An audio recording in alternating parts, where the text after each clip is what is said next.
하나님 나라를 세워가는데 혼자 세워갈 수 없습니다.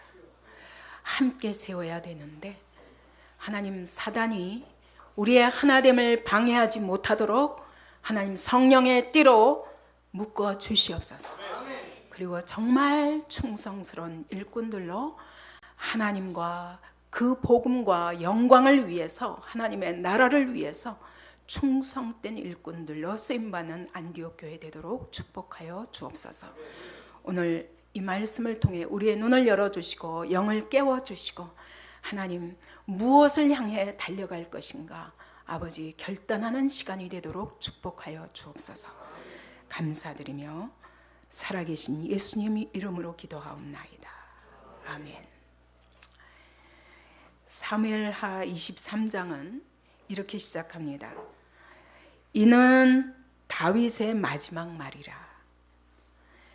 다시 말하면 다윗이 왕위를 솔로몬에게 물려주고 자기 재산은 성전 건축 헌금으로 다 드리고 그리고 나서 자기 생애를 마감하면서 모든 이스라엘 백성들에게 남기는 유언인 것입니다. 그 앞에서 1절부터 그 7절 사이의 내용을 요약하면 이와 같습니다. 나는 비천하고 허물이 많은 사람이었다. 그러나 하나님이 나 같은 자를 높이셔서 은혜로 기름 부어주시고 하나님의 나라를 섬기는 이 영광을 얻게 하셨다.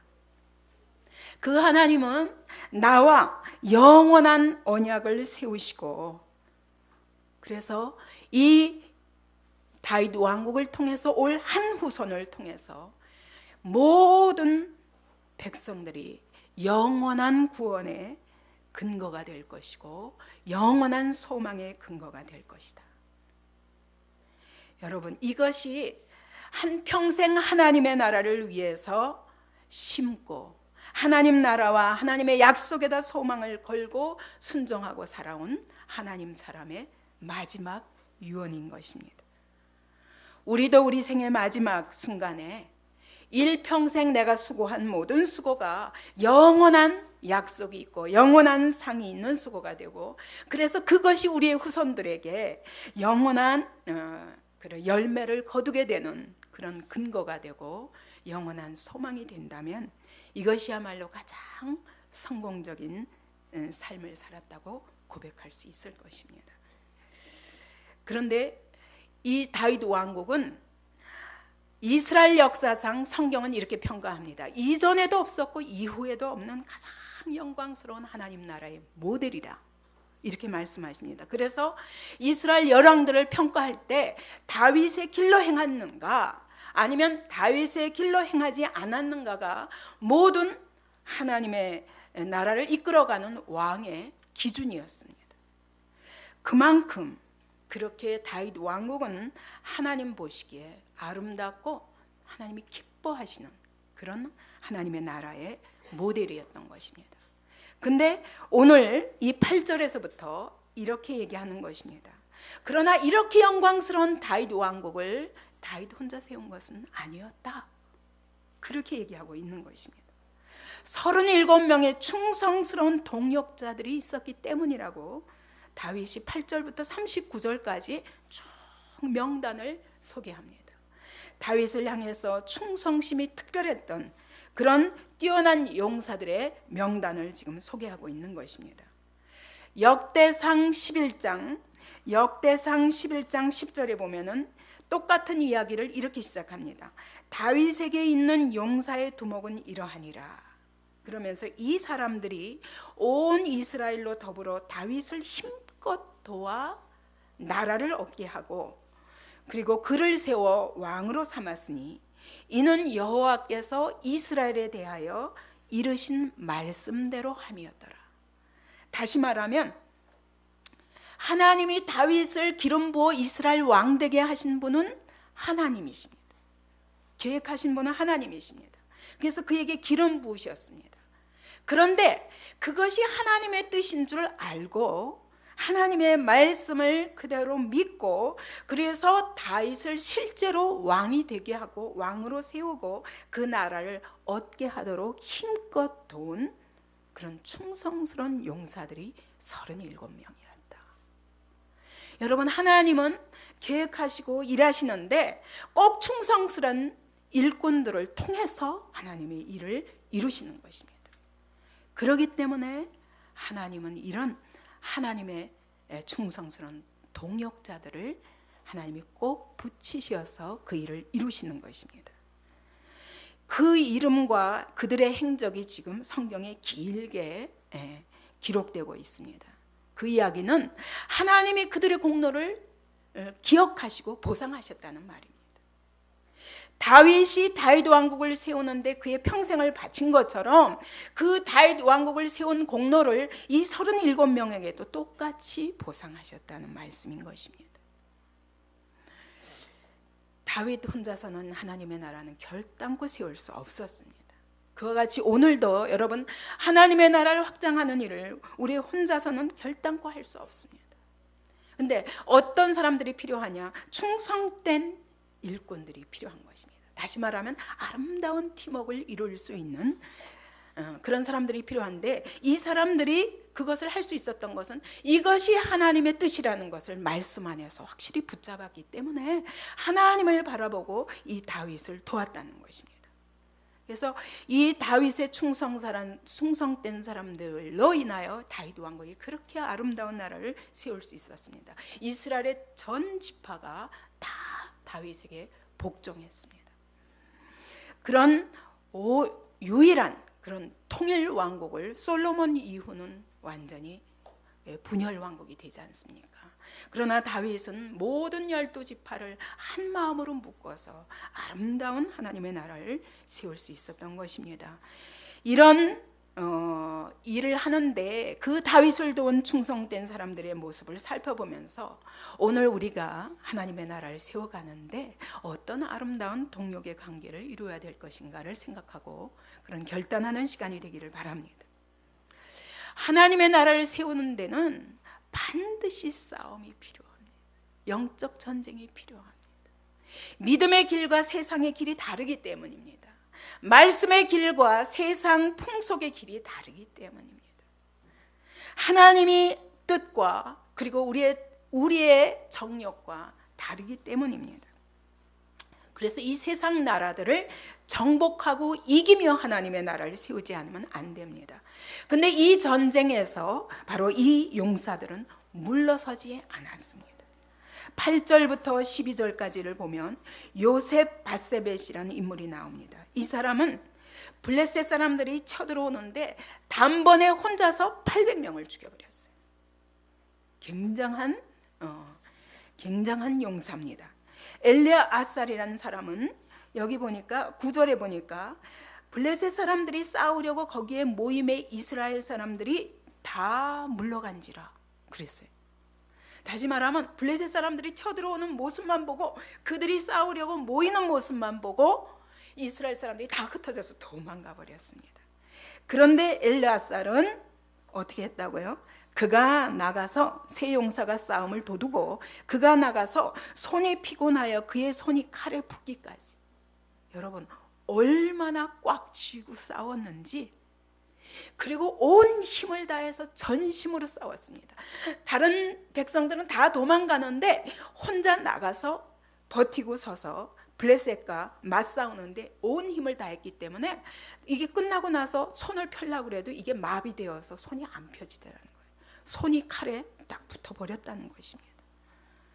여러분, 이렇게 전심을 다해서 싸우고 이 손이 마비될 정도로 그렇게 나가 싸우는 바람에 전세가 역전됐다는 것입니다. 그렇게 블레셋 사람들을 치니까 그날의 여호와께서 크게 이기게 하셨다고 그랬어요. 그래서 전세가 역전돼 가지고 오히려 승리하게 되니까 그 다음에 보세요. 백성들은 돌아와 그의 뒤를 따라가며 노력할 뿐이었더라.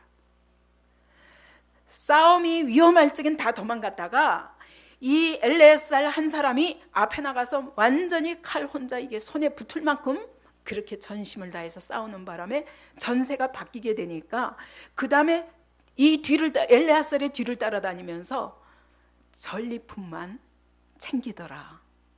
그게 백성들의 모습인 것입니다. 여러분, 하나님의 전쟁이 있을 때 앞장서서 뛰어나가서 전심을 다해서 마치 혼자 싸우듯이 이렇게 싸우는 사람이 있는가 하면 조그만 어려움만 있어도 그 고난을 회피하기 위해서 숨어 있다가 그러다 뭔가 자기 유익이 생기면 그때 나와서 챙기기 시작하는 사람이 하나님 나라에도 있다는 말입니다. 근데 엘레아살은 절대로 피하지 않고 마치 혼자서 이 모든 싸움을 할 것처럼 그렇게 앞에 나가서 싸웠습니다. 절대 후퇴하지 않는 사람들인 것입니다. 또 한 사람이 있습니다. 그는 삼마입니다. 그는 하랄 사람 아게의 아들 삼마라. 블레셋 사람들이 사기가 올라 거기 녹두나무가 가득한 한쪽 밭에 모임에 백성들은 블레셋 사람들 앞에서 도망하되 그는 그 밭 가운데 서서 막아 블레셋 사람들을 친지라. 여호와께서 큰 구원을 이루시니라. 이 전체를 보면 블레셋 사람들과의 싸움에서 결국 이 세 사람이 세 사람이 모든 백성들을 대신해서 싸움으로 이 전쟁에 승리할 수 있었다 라고 말하는 것입니다. 여러분, 왜 이렇게 할 수 있었습니까? 전쟁은 여호와께 속한 것이라 라는 하나님의 말씀을 믿기 때문에 혼자서라도 나가서 800명을 치는가 하면 한 사람은 나가서 백성들이 다 도망가는데 앞장서서 또 싸우고, 또 한 사람은 밭에 막 이 농작물들을 다 약탈해 가는데 그 밭 한가운데 서가지고 모든 블레셋 사람들과 싸워서 완전히 전세를 역전시켰다. 그 이야기인 것입니다. 여러분, 믿음이란 영적 전쟁에서 물러서지 않는 것입니다. 하나님의 약속의 말씀을 붙잡고 전쟁은 여호와께 속한 것이니 내가 친히 너희를 대신하여 싸우리라. 이 말씀을 믿기 때문에 그것을 믿고 앞장선 사람들을 통해서 하나님은 승리케 하시는 것입니다. 히브리서 10장 38절부터 39절까지 한번 보시겠습니다. 히브리서 10장 38절부터 39절까지입니다. 신약 363페이지입니다. 363페이지. 다 같이 한번 읽어보십시다. 시작. 나의 의인은 믿음으로 말미암아 살리라. 또한 뒤로 물러가면 내 마음이 그를 기뻐하지 아니하리라 하셨느니라. 우리는 뒤로 물러가 멸망할 자가 아니요 오직 영혼을 구원함에 이르는 믿음을 가진 자니 라고 말씀합니다. 여러분, 믿음은 뒤로 물러가지 않는 것입니다. 왜? 하나님의 약속을 믿기 때문입니다. 하나님의 말씀이 그대로 이루어질 것을 믿기 때문에 하나님의 말씀을 붙잡고 나아가는 걸음을 절대로 양보하지 않는 것입니다. 믿음으로 산다는 것은 진리를 양보하지 않는 것입니다. 세상과 타협하지 않는 것입니다. 세상 원리와 타협하지 않는 것입니다. 그래서 다니엘이 사자굴에 들어가기도 하고 사자굴이 앞에 있어도 후퇴하지 않는 것입니다. 7배나 뜨거운 풀무불이 있어도 다니엘의 세 친구가 후퇴하지 않는 것입니다. 그랬을 때 하나님의 놀라운 구원 역사가 이제까지 수천 년이 지나도 우리가 잊어버릴 수 없는 그 놀라운 기적의 역사가 일어났던 것입니다. 바울처럼 감옥에 갇혀도 후퇴하지 않는 것입니다. 매를 맞아도 후퇴하지 않는 것입니다. 배가 고파도 후퇴하지 않는 것입니다. 왜냐하면 하나님은 이 말씀을 반드시 이룰 것이기 때문입니다. 이것이 믿음이라는 것이에요. 여러분, 어떤 사람이 하나님 나라에 충성된 일꾼입니까? 하나님의 약속의 말씀을 한번 붙잡았으면 끝장을 내는 것입니다. 이 말씀이 이루어질 때까지 내가 어떠한 가운데 놓인다 할지라도 이 말씀이 그대로 이루어질 것을 믿고 말씀과 함께 나아가는 걸음을 계속 전진하는 것입니다. 그래서 히브리서 10장 35절에서는 이렇게 말씀하십니다. 그러므로 너희 담대함을 버리지 말라. 이것이 큰 상을 얻게 하느니라. 너희에게 인내가 필요함은 너희가 하나님의 뜻을 행한 후에 약속을 받기 위함이라. 여러분, 믿음의 인내가 필요합니다. 하나님의 약속의 말씀을 붙잡고 끝까지 이 약속을 받기 위해서, 내 삶에 이루어지는 것을 받기 위해서는 여러분, 믿음의 인내가 필요하다는 것입니다. 믿음의 인내가 필요하다는 것은 그 인내의 시간 동안에는 아무것도 안 보이는 거예요. 아무것도 안 보여도 하나님의 약속의 말씀을 끝까지 붙잡고 그 말씀이 이루어지기까지 자기를 희생하는 것입니다. 두 번째로 이 사람들은 목숨을 걸었습니다. 여기 사무엘하 13절부터 또 세 사람의 용사들의 이야기가 나옵니다. 이 세 사람은 어떤 사람들이냐면 다윗이 사울의 뒤를 이어서 왕이 되었습니다. 왕이 되고 보니 사울 왕 때 잃어버린 블레셋 땅을 찾아야만 되겠는 거예요. 영토를 회복해야 되는 것입니다. 그래서 블레셋과의 전쟁에 다윗이 앞장섰습니다. 23장 14절을 보니까 그때 다윗은 산성에 있고 그때의 블레셋 사람의 요새는 베들레헴에 있는지라. 여러분, 베들레헴은 다윗의 고향입니다. 근데 베들레헴을 블레셋 사람들이 차지하고 있었던 거예요. 언제? 사울 왕 때 뺏긴 것입니다. 그러니까 다윗이 왕이 되고 나서 이 고향 땅, 이것은 약속의 땅입니다. 이 땅들을 하나님이 원래 주셨던 약속의 땅들을 다 회복해야 되는 것입니다. 그래서 이 블레셋 손에서 이 베들레헴을 구원하기 위해서 전쟁을 시작하고 있는 것입니다. 그러니 사울의 나라가 얼마나 많이 어려운 가운데 있었는가 알 수 있습니다. 13절에 보니까 이때가 언제냐? 세 사람이 곡식 벨 때에 라고, 이 전쟁한 때가 언제냐면 곡식을 벨 때라고 말합니다. 곡식을 벨 때는 이때는 더위가 기승을 부리는 때입니다. 그래서 몹시 덥습니다. 날씨도 덥고 지금 전쟁이 일어나니까 전쟁에 긴장을 하다 보니 또 목이 마르고, 그래서 다윗이 매우 목이 마르였습니다. 목이 막 마른 순간 그에게 떠오르는 것이 있었습니다. 그것이 뭐냐면 어릴 때 그가 베들레헴 성문 곁에 있는 우물에서 물을 마셨던 그 우물물이 생각나는 것입니다. 그래서 자기도 모르게 탄식하며 이렇게 말을 하게 됩니다. 베들레헴 성문 곁 우물물을 누가 내게 마시게 할까? 이 말은 그냥 탄식으로 나온 말이지 이 신하들에게 누가 가서 떠오랴 이렇게 말한 것은 아니었습니다. 그냥 입이 툭 나왔습니다.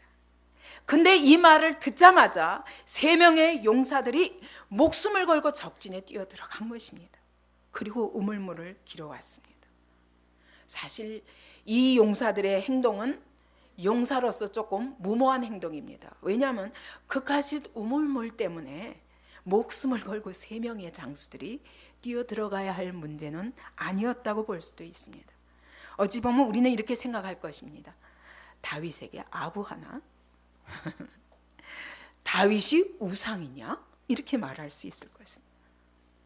그리고 우리는 절대로 이 일에 동의하지 않을 것입니다. 근데 여러분, 이 사람들의 마음은 그것이 아니에요. 다윗을 바라볼 때 하나님이 기름 부으신 왕이라는 천재가 있는 것입니다. 다윗에게 대한 충성은 하나님께 대한 충성이었던 것입니다. 구약에서 다윗은 예수 그리스도를 예표하는 인물입니다. 다시 말하면 이들은 예수 그리스도에 대한 충성인 것입니다. 오늘 하나님의 교회 안에서 하나님이 세우신 자에게 충성하는 것은 여러분 하나님의 뜻에 충성하는 것입니다.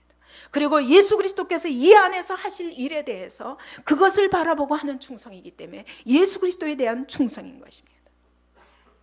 그러나 다윗은 이 물을 마실 수가 없었습니다.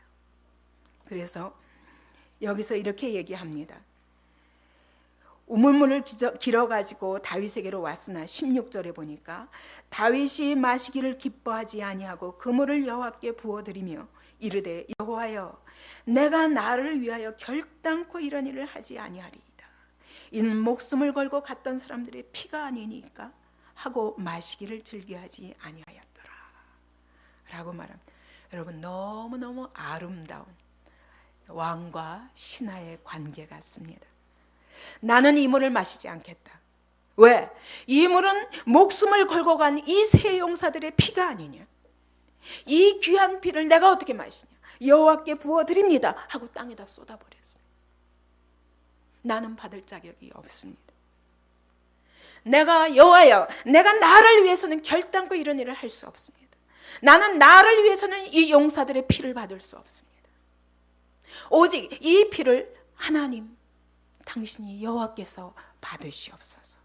이것은 저들의 제사입니다. 이것은 저들의 예배입니다 라고 고백하는 것입니다. 나를 위해서는 내가 왕의 권세나 왕의 권리를 절대로 사용하지 않겠습니다 하는 말이에요.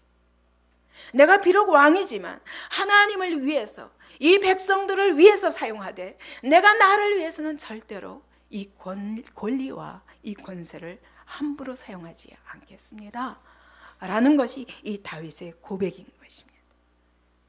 이렇게 왕과 신하가 아름다운 그런 사랑과 신뢰의 관계가 되어서 함께 한다면 여러분, 하나님의 나라는 반드시 블레셋 아니라 어떤 대군이 와도 승리할 수밖에 없습니다. 가만히 이런 관계가 어디서부터 왔는가 생각해 보니까 사무엘상에서부터 왔더라. 사무엘상 22장 1절 2절을 한번 보겠습니다. 구약 445페이지입니다. 함께 읽죠. 1절과 2절을 읽겠습니다. 시작. 그러므로 다윗이 그곳을 떠나 아둘람 굴로 도망하매 그의 형제와 아버지의 온 집이 듣고 그리로 내려가서 그에게 이르렀고, 환난당한 모든 자와 빚진 모든 자와 마음이 원통한 자가 다 그에게로 모였고, 그는 그들의 우두머리가 되었는데 그와 함께한 자가 400명가량이었더라. 여러분, 다윗에게는 아둘람 굴 시절부터 400명의 동역자들이 있었습니다. 그때 다윗은 어떤 신세였습니까? 사울에게 쫓겨서 어느 순간 사울에게 그 3,000명의 군대를 풀어서 찾고 있는데 언제 다윗과 함께 죽을지 모릅니다. 다윗과 함께 있는다는 것은 다윗과 함께 죽을 수도 있다는 것을 의미하는 것입니다. 그러나 그들은 그때 아둘람 굴에 가서 다윗과 함께 지냈습니다. 근데 그 사람들이 어떤 사람이냐? 환난당한 자였고 빚진 자였고 마음이 원통한 자였다고 말합니다. 다시 말하면 사울의 악정 밑에서 말할 수 없이 신음하던 사람들이었습니다. 하나님의 나라는 이렇게 되어서는 안 된다, 이것은 하나님의 나라가 아니다 라는 것을 알았습니다. 그렇기 때문에 다윗과 함께 생명을 함께 해서 이 하나님의 나라를 온전하게 영광스럽게 회복해야 되겠다라는 사명이 있었던 거예요. 그렇기 때문에 다윗과 함께 하나님의 나라를 바라보고, 하나님은 이 다윗에게 기름 부으셨기 때문에 반드시, 지금은 아들람 굴에서 고생하고 있지만 그러나 반드시 다윗을 통해서 하나님의 나라를 영광스럽게 회복시키시리라, 이걸 믿었기 때문에 다윗과 함께 고난을 받았습니다. 생명의 위협을 같이 당했습니다. 그러면서 참된 하나님의 나라에 대한 소망을 갖고 있었던 것입니다. 여러분, 이것이 참된 동역자예요. 고난을 회피하고 조그만 어려움만 있으면 나는 질 수 없어 하는 사람은 절대로 충성스러운 동역자가 될 수 없습니다. 여러분, 로마서 16장에 보면은 바울에게 또 충성스러운 이와 같은 동역자가 있었습니다. 누굽니까? 브리스길라와 아굴라였습니다. 그 부분은 이랬어요. 바울의 목숨을 위해서는 자기들의 목이라도 내어주기를 아까워하지 아니하였다고 바울이 말합니다. 자신들이 말한 게 아니라 바울이 그렇게 말할 정도면 그들은 진심으로 바울을 위해서 자기 생명까지 던진 충성된 동역자였던 것입니다. 여러분, 다윗을 통해서 이 아름다운 하나님의 나라가 세워진 것처럼 이 바울을 통해서 한 시대 초대교회의 복음이 그 핍박하는 로마 황제들의 그 권세와 그 정권을 다 뚫고 그 시위대 뜰까지 복음을 들고 들어간 사람이 누구예요? 바울입니다. 근데 혼자 한 거 아니에요. 그것도 많은 동역자들이 그와 함께 해서 한 시대의 복음이 유럽까지 다 들어가게 했던 것입니다. 계시록 2장 10절에도 보면은 죽도록 충성하라, 그리하면 내가 생명의 면류관을 네게 주리라 라고 말씀하십니다. 여러분, 하나님 나라를 위해서 죽도록 충성하는 자에게 하나님께서 생명의 면류관을 주시겠다고 약속하십니다. 오늘날 우리가 예수 믿고 마음의 평안을 얻고 복을 받고 그리고 내가 위로를 얻고 여기까지 나의 교회 안에서 나의 유익을 구하고 여기까지 하는 사람들은 많습니다. 그러나 정말 주님과 복음과 그 하나님의 나라를 위해서 목숨을 걸고 희생하고자 하는 사람은 많지 않은 시대입니다. 이것이 오늘날 하나님의 교회를 무력하게 만드는 것입니다. 다윗에 충성된 자들은 절대로 어떤 전쟁 앞에서도 뒤로 물러가지 않는 사람들이었습니다. 그리고 목숨을 걸고 다윗과 다윗 왕국에 충성했던 자들이었습니다. 이렇게 충성한 결과 하나님이 어떻게 하셨는가? 23장 10절 보니까 그날에 여호와께서 크게 이기게 하셨다라고 말씀합니다. 또 12절에도 보니까 엘레아살이 함께 그렇게 하나님 앞에 순종할 때 하나님께서 그를 통해서 크게 이기게 하셨을 뿐만 아니라 12절에서는 밭 가운데 선 산마를 통해서 여호와께서 큰 구원을 이루시니라 라고 말씀합니다. 여러분, 목숨 걸고 뒤로 물러가지 않는 충성된 일꾼들 끝까지 싸운 결과 하나님은 공동체의 승리를 주었습니다. 충성은 우리가 하지만 이기게 하시는 분은 하나님입니다. 내가 하는 거 아닙니다.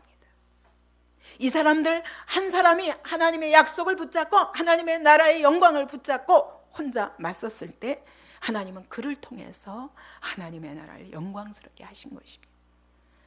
또 두 번째로 보면 18절을 보겠습니다.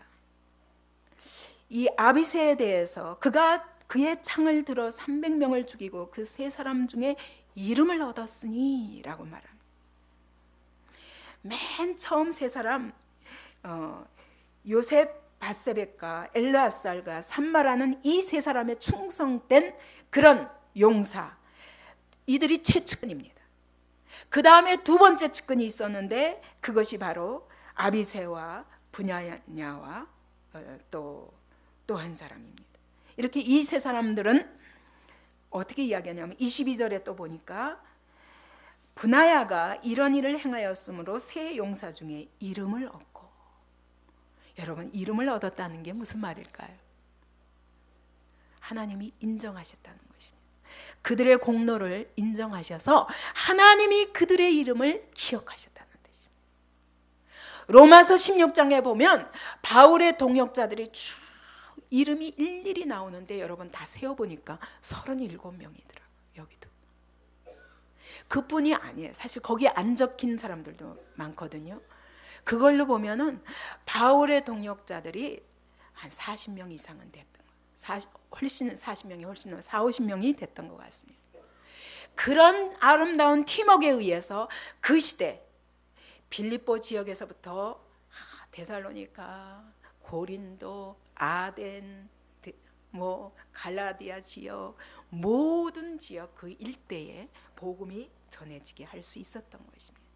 근데 하나님은 그 이름을 성경에 기록하신 것은 하나님이 바울의 동역자들의 이름을 일일이 기억하고 계셨다는 것을 의미합니다. 메가더 장군 회고록에 나오는 이야기가 있습니다. 1950년도 6.25 전쟁이 터지자마자 미국의 연합군 총사령관이었던 이 메가더 장군이 한국 전황을 이제 살피기 위해서 부랴부랴 한강 인도교로 왔답니다. 그리고 쌍안경을 끼고 그리고 이제 전세를 살피기 시작했습니다. 건너편을 보니까 인민군들이 쫙 밀려오고 있었습니다. 근데 이미 인도교는 폭파되어 버렸습니다. 그런데 이쪽 강 이쪽에서 어떤 한 사람이 부동 자세로 그 다리 앞에 딱 서 있더라는 거예요.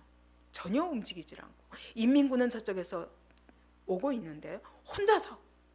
그 당시 상황이 너무 갑작스러운 이게 전쟁이었기 때문에 전부 그냥 다 도망갔답니다. 심지어 지휘관들까지 다 도망가서 흩어진 이런 상태인데 한 사람이 딱 총을 들고 서 있더라는 겁니다.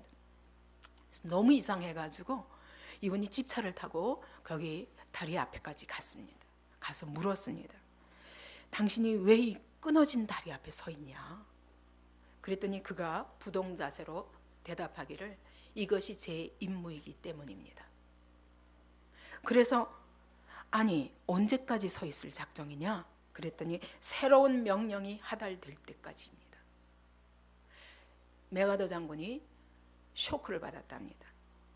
아니 저기 바로 이 코앞에 와 있는데 도망칠 생각도 않고 거기서 저러고 버티고 있는데 다음 명령이 하달될 때까지, 지금 명령이 오지 않고 있는데 하달될 때까지 그 자리를 지키겠다고 서 있는 그 한 군사를 보고 그때 그가 감탄을 했답니다. 그러면서 하는 말이, 이런 군인이 있는 나라는 결단코 망하지 않을 것이다. 그래서 그날 당장 미군 병력 총출동, 그 다음에 유엔군 참전 명령을 내렸다는 것입니다. 그러고 보면 그래서 그때부터 한국 전투가 뒤집히기 시작한 것입니다. 그러고 보면 여러분 오늘 우리가 있는 것도 그 한 군사의 충성으로 인한 축복일 수 있습니다. 이것이 메가더 장군의 회고록에 자신이 직접 쓴 내용입니다. 여러분 메가더 장군이 그 한 군사를 잊지 않고 이렇게 어마어마하게 전세를 전복시킬 수 있었던 것처럼 우리 하나님도 이런 한 사람에게 관심을 가지시고 결단코 그 이름을 잊지 아니하시고 생명의 면류관으로 보상하실 것입니다. 하나님은 똑똑한 자를 찾지 않으십니다. 오늘도 하나님은 충성된 자를 찾으십니다. 멀찍이 서서 구경하는 구경꾼을 찾지 않으십니다. 하나님 나라를 위하여 목숨 걸고 뒤로 물러가지 아니하는 그런 충성된 일꾼을 찾으십니다. 바알에게 무릎 꿇지 않고 숨어있는 7,000명보다 갈멜산에서 바알 제사장들과 믿음으로 맞서 싸울 수 있는 엘리야 같은 하나님의 사람을 하나님은 찾으십니다. 다윗의 37명 중에는 여기 보면 뒷부분에 보면 이방인들도 있었습니다. 34절에 보면 마가인이 있었습니다. 36절에 보면 소바인이 있었습니다. 그리고 37절에 보면 암몬 사람도 있었고 베레 사람도 있었고 마지막 39절에 보면 헷 사람 우리아도 있었습니다. 그가 이스라엘 왕이었지만 그에게 출신 성분보다 더 중요한 것은 얼마나 충성된 사람인가, 그것을 기준으로 자기 군사를 기용했다는 사실을 알 수 있습니다.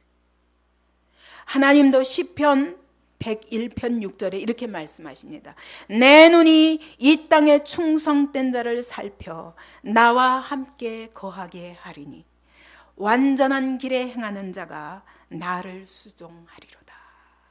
여러분 하나님은 충성된 자와 함께 하시기를 기뻐하시고 그가 나를 수종하게 될 것이다, 내가 그를 쓸 것이다 라고 말씀하시는 것입니다. 그래서 민수기 12장 7절에 보면 하나님이 모세를 쓰시는 이유도 그가 나와 나의 온 집에 충성된 사안으로 일하기 때문이라고 민수기에도 말씀하시고 히브리서에서도 말씀합니다. 바울도 디모데에게 제자를 삼을 때 원칙이 있다 그러면서 디모데후서 2장 2절에 이렇게 말씀하십니다.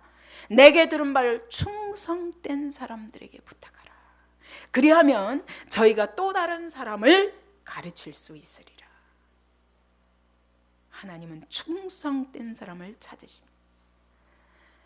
마태복음 25장의 달란트 비유를 보면은 악하고 게으른 종의 것을 뺏어다가 착하고 충성된 종에게 다 주어라 라고 말씀하십니다.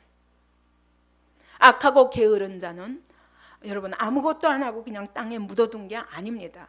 자기 일에 바빴지. 하나님의 것은 심어놓고 자기 일로 평생 산 것입니다.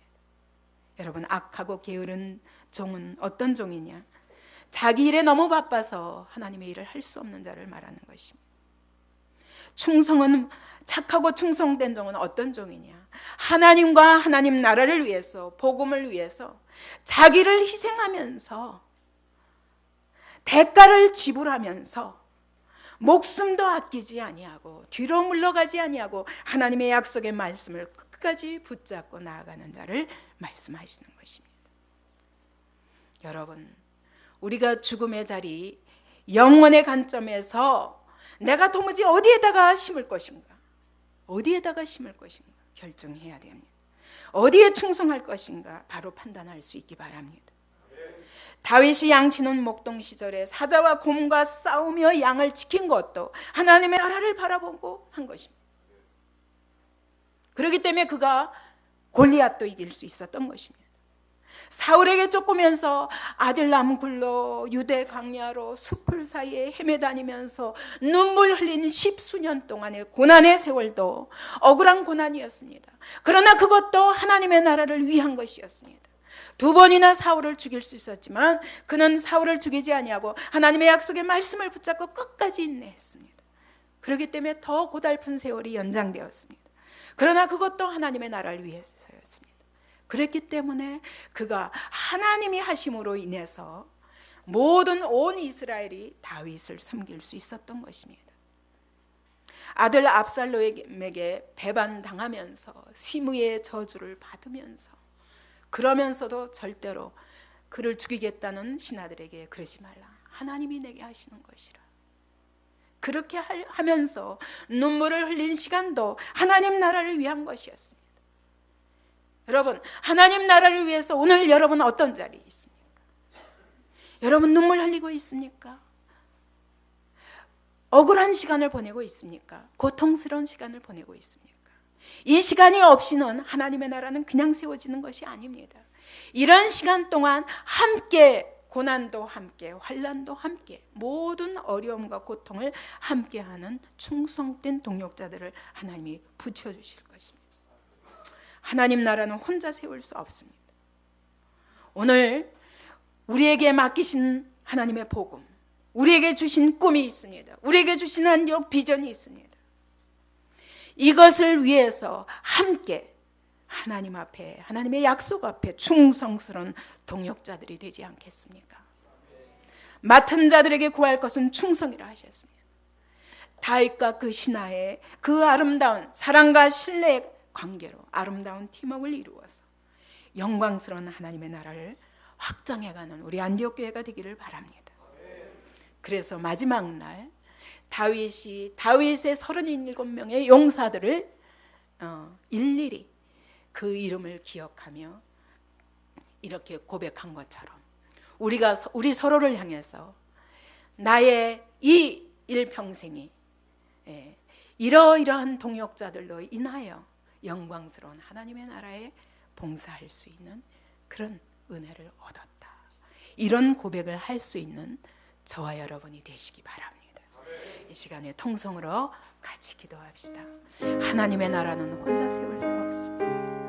함께 세워야 됩니다. 하나님이 오늘도 똑똑한 자를 찾으시는 것이 아니라 충성스러운 일꾼들을 찾으십니다. 하나님, 제가 충성하기 원합니다. 하나님의 약속의 말씀을 붙잡고 뒤로 물러가지 않는 자 되기 원합니다.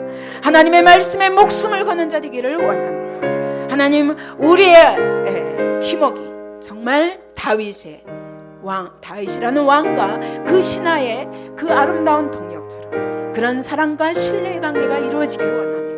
그래서 우리의 모든 목표는 하나님의 나라요, 하나님의 비전입니다. 이 비전을 함께 이뤄가는 이후에 우리 안디옥 걸음이 되도록 하나님 우리와 함께 축복하여 주옵소서.